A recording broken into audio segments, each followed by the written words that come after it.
Nosotros queremos ver que el mínimo vital de agua potable que pudimos instaurar en Bogotá se extienda a todo el país para las personas más vulnerables. Queremos acompañar a Germán Reyes en esa petición de que el sistema de salud que tiene que salir de la nueva ley estatutaria tenga una concertación, una deliberación, una interlocución directa con los sectores interesados, de los trabajadores, de las asociaciones médicas, de los pacientes.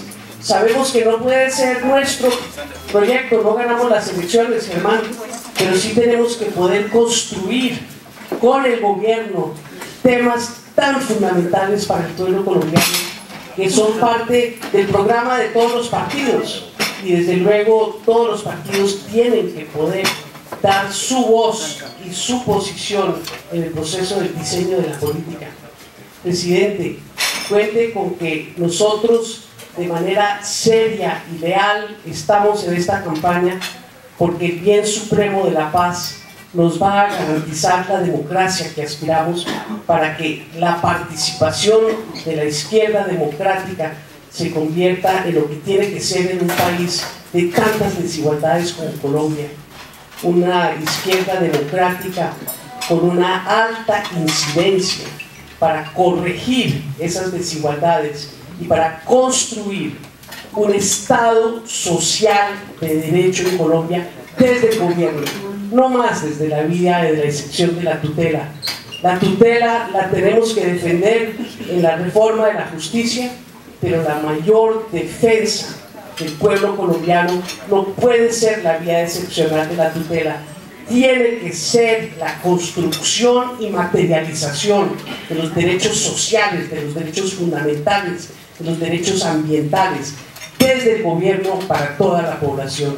Cuente, señor presidente, con nuestro trabajo en estas elecciones, y confiamos que en sus manos el proceso de paz llegue a un feliz término y que las relaciones internacionales continúen en unas actitudes de prudencia y desde luego de construcción de la unidad latinoamericana que necesita Colombia para defender su soberanía y hacerse valer en el concierto internacional.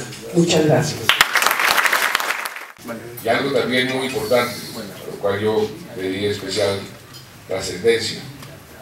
Ayer hubo una manifestación expresa de tener a la mujer en el centro también de la solución de este conflicto.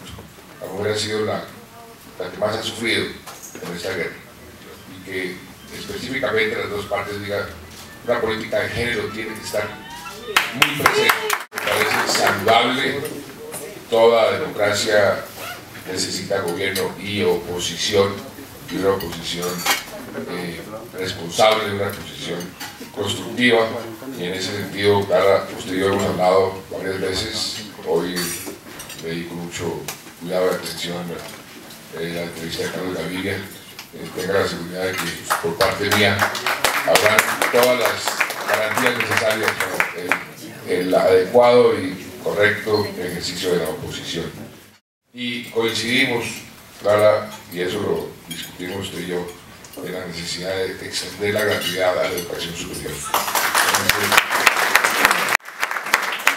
Estamos discutiendo la reforma de la educación superior. De los 10 puntos que están sobre la mesa hemos logrado acuerdos sobre 7. Quedan 3 puntos donde hay diferencias válidas, puntos de vista diferentes sobre la gobernabilidad de las universidades, sobre su autonomía, sobre la parte financiera, pero creo que coincidimos realmente en el objetivo fundamental de que todo el mundo tenga acceso a la educación, no importa de dónde provenga, no importa dónde nazca, que si hay un factor que iguala, movilizador de una sociedad, es la educación. Pero repito lo que dije al principio, me parece un acto de gran madurez política, que aprecio, que en este momento es necesario, lo que ustedes están haciendo de apoyarme en mi candidatura por las razones que se han expuesto. Es un apoyo que valoro tremendamente, es un apoyo que hace determinante, y yo también quiero volver a felicitar a Clara agradecerle de corazón el entusiasmo que le ha puesto, además porque cuando ella se compromete, yo la conozco hace muchos años, cuando se compromete de veras, y la veo comprometida de veras, y ese compromiso lo único que me causa es más entusiasmo y más determinación para que el próximo 15 de junio salgamos todos victoriosos, porque si gana la paz, gana Colombia. Muchas gracias.